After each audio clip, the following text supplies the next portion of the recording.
وآخر دعواهم أن الحمد لله رب العالمين۔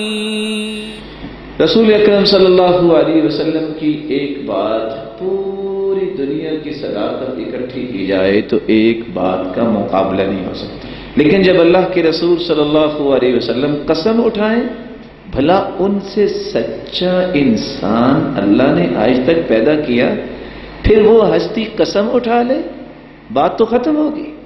آپ نے 3 چیزوں پہ قسم اٹھائی، ثلاثن اقسم علیہن، لوگوں میں 3 چیزوں پہ قسم اٹھاتا ہوں۔ پہلی قسم کس بات پہ؟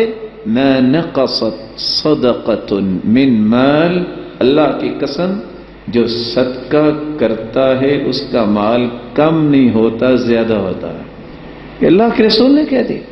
دوسری بات وَلَعَفَ رَجُلٌ عَنْ مَظْلَمَةٍ ظُلِمَهَا إِلَّا زَادَهُ اللَّهُ عِزًّا، اگر کسی پہ ظلم و زیادتی ہوئی اللہ کی رضا کے لیے معاف کر دے تو معاف کرنے سے وہ بے عزت نہیں ہوتا، کمزور نہیں ہوتا، اللہ اسے اور بلندیوں سے نواز دے گا۔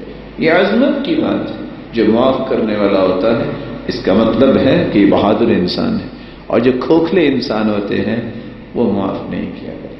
اور تیسری بات وَلَا فَتَحَ رَجُلٌ عَلَى نَفْسِهِ بَابَ مَسْأَلَةٍ إِلَّا فَتَحَ اللَّهُ عَلَيْهِ بَابَ فَقْرٍ، جو شخص جتنا لوگوں کے سامنے کشکولے گدائی لے کے پھرتا ہے، اللہ اتنے ہی اس پہ فقیری کے دروازے کھول دیتے ہیں۔ جتنا رب کی طرف کوئی توجہ کرتا ہے اتنا ہی اللہ اس کے دامن کو ہر وقت بھر کے ہی رکھتے ہیں، اس کی گنجائش مزید نہیں ہوتی۔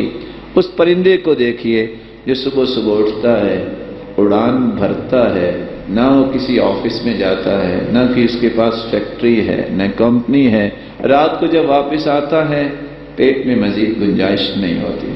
لو انکم توکلون علی اللہ حق توکلی لرزقتم کما ترزق الطیر تغدو خماصا وتروح بطانا، اگر تم اسی طرح توکل کرو جس طرح توکل کرنے کا حق ہے تو جس طرح پرندوں کو اللہ رزق دیتے ہیں اللہ تمہیں بھی اسی طرح رزق دیں، تمہارے پاس سنبھالنے کے لیے گنجائش نہ ہو۔